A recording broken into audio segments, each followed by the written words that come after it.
Welcome into yet another Dynasty Buy Low video. We had such a good response from the last Buy Low video that I'm making another one here. I have 4 more players that you should potentially be trying to acquire for your Dynasty teams because to me, they're not as valued as highly as they should be. So if you like Dynasty content, as always, like and subscribe. We'll be putting out a lot of content for you over the next, the entire offseason and during the season. So without further ado, we're just going to jump right into it. We're going to start with the quarterback position because that's where we always start, right? And my quarterback buy low right now is Justin Fields. A guy who's not as deep as the other one that I mentioned, Trey Lance, but QB 18 according to Keep Trade Cut. Now, it is important to note that Keep Trade Cut has recently added the rookies within the last couple weeks or so. It is February 26th, by the way, so the offseason hasn't really gotten started yet, the free agency and franchise tagging and all that. But there's 3 rookies that were kind of placed ahead of Justin Fields. But anyways, Justin Fields, Keep Trade Cut, QB 18, according to the community. And I understand there's a lot of uncertainty around Justin Fields about where he's going to play next year. I don't think he's going to be on the Bears. I think the Bears are going to move on and go with Caleb Williams. But the fact of the matter is that Justin Fields is, 3 years into his rookie contract. He essentially has 2 more years because of the 5th-year option you can give him. So I'm fairly confident in saying that Justin Fields is going to get 2 more years as a starting quarterback, as long as he's healthy, of course. Now, I know he's missed some games the last couple of years, but I think a team's going to give him the opportunity, a team like Atlanta, a team like the Raiders. They're going to give him the opportunity, and they're going to roll with him. And that team, whoever acquires Justin Fields, I think they're going to be good enough to be competitive and not be in the top 5 of the draft in order to draft a new quarterback. So basically what I'm saying is you get 2 more years of Justin Fields, who, because of his rushing ability, is kind of a cheat code for fantasy football.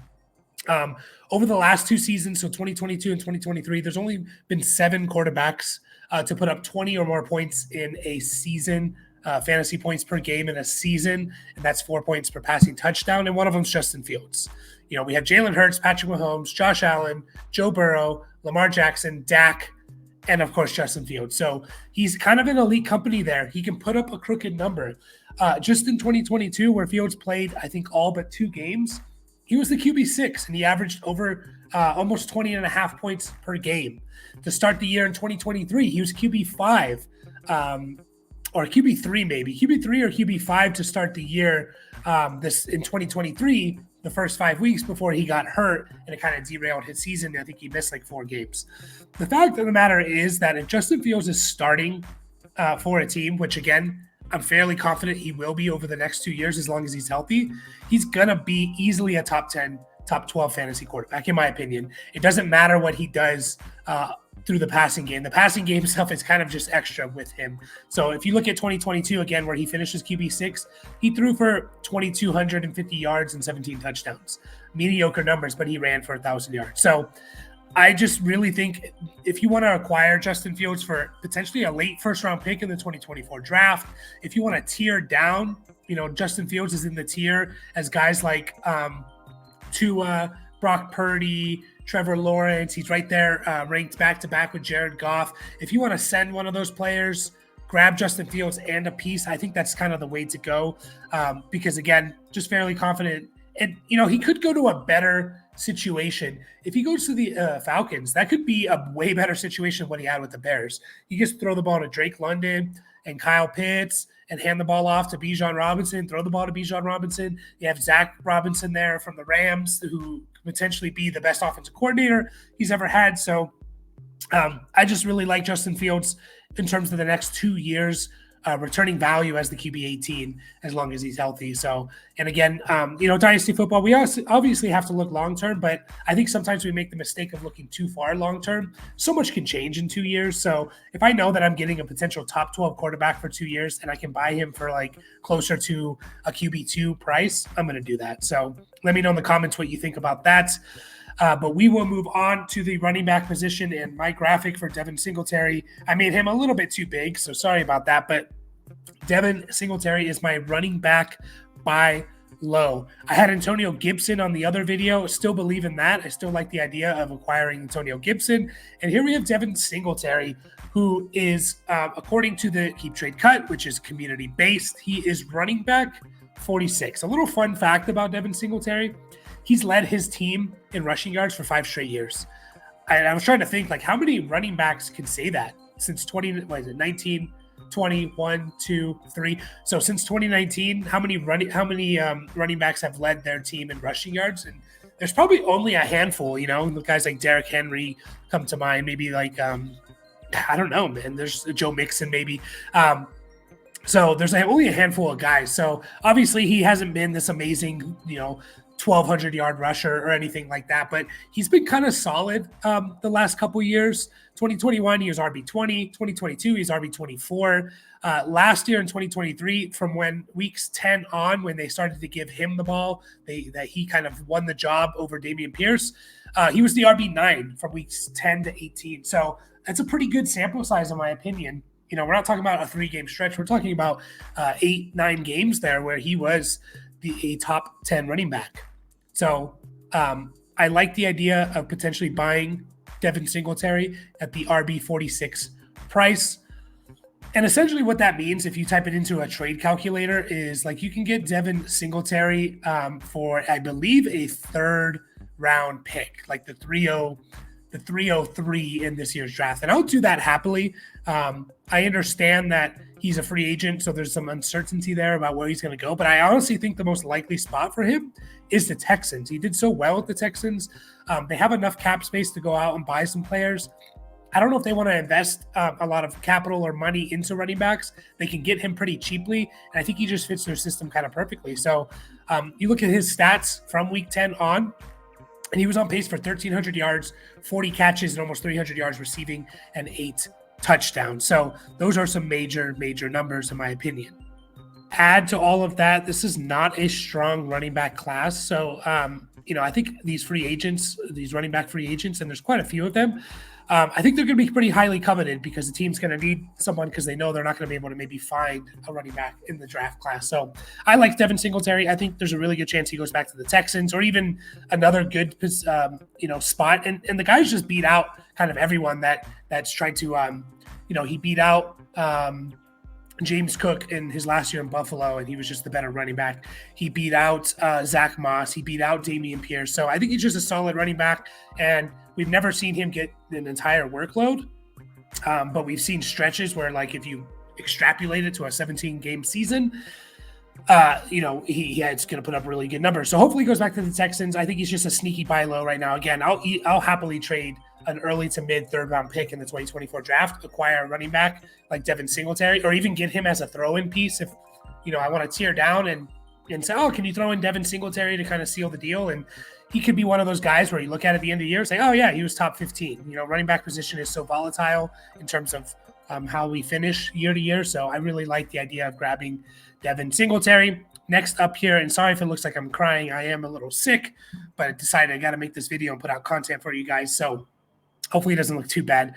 Next up on the list at the wide receiver position is Jakobi Meyers, wide receiver 53, according to Keep Trade Cut. And I just think that's way too low for someone like Jakobi Meyers. Let me talk about some of his numbers over the last few years. 2021, 83 catches, 866 yards, 2 touchdowns. He was the wide receiver 33, averaged 9.1 points per game in half PPR.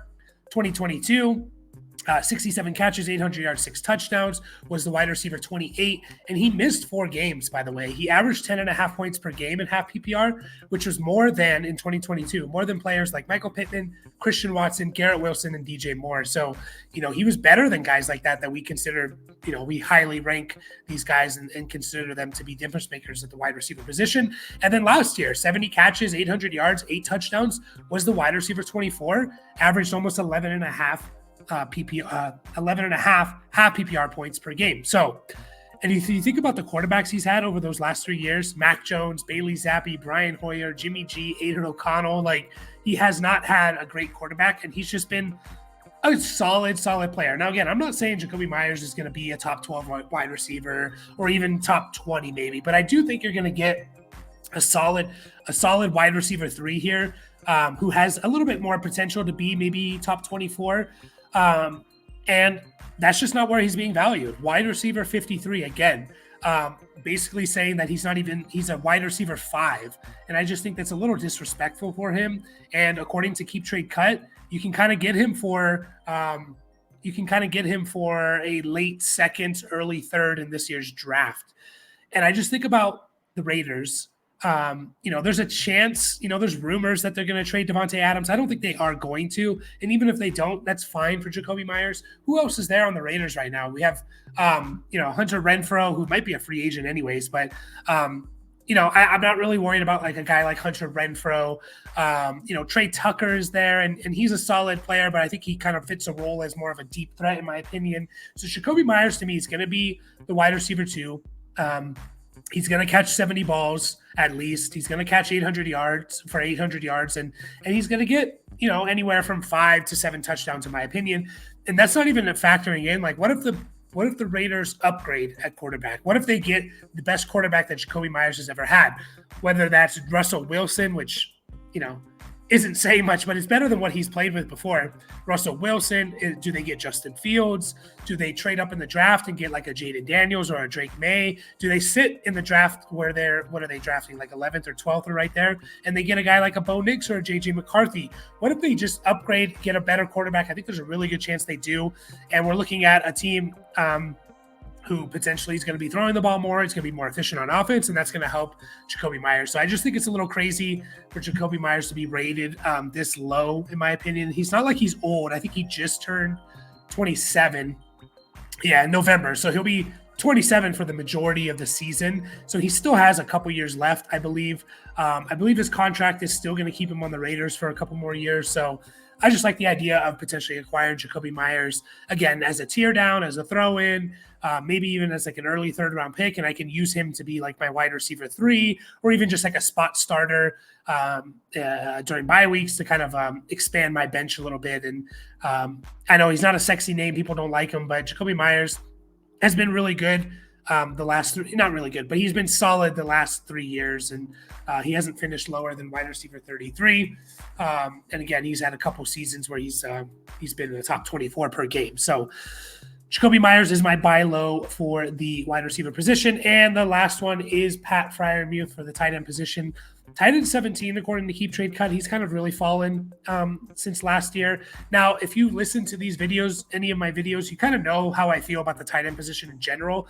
If you don't have one of the top 3, 4, 5 guys, really, they're not. Those are the only guys in non-tight end premium that are kind of the difference makers, in my opinion.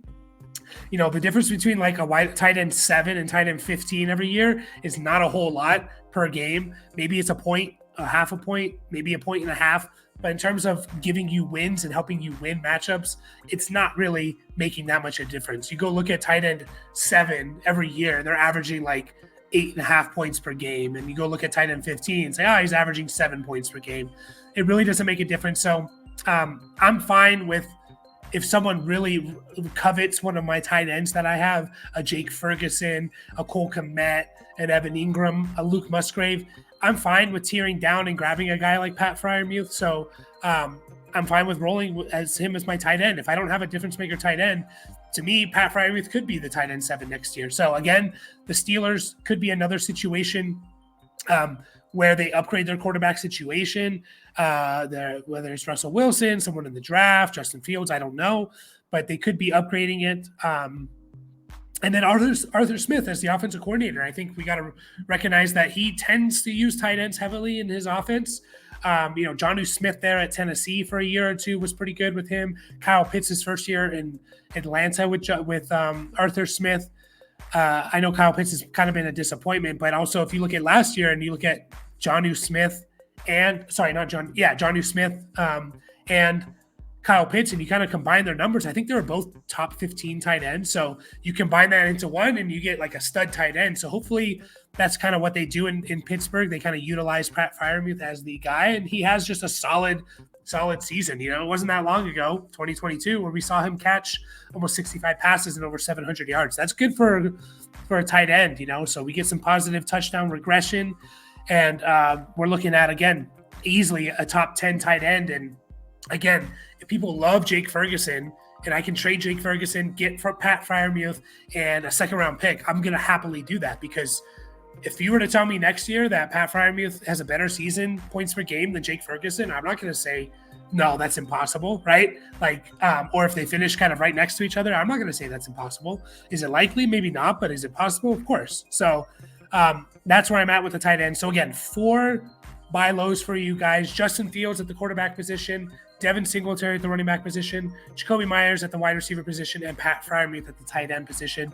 Just look for bargains, guys. Look for guys that you can realistically see being top 24, top 15 at their position, and people are not valuing them there. So there you have it, guys. As always, like and subscribe. Sorry for sounding sick or looking sick. I appreciate you guys watching the video. We'll be putting out more Dynasty content, mock drafts, all that stuff very, very soon. So we'll catch you guys next time.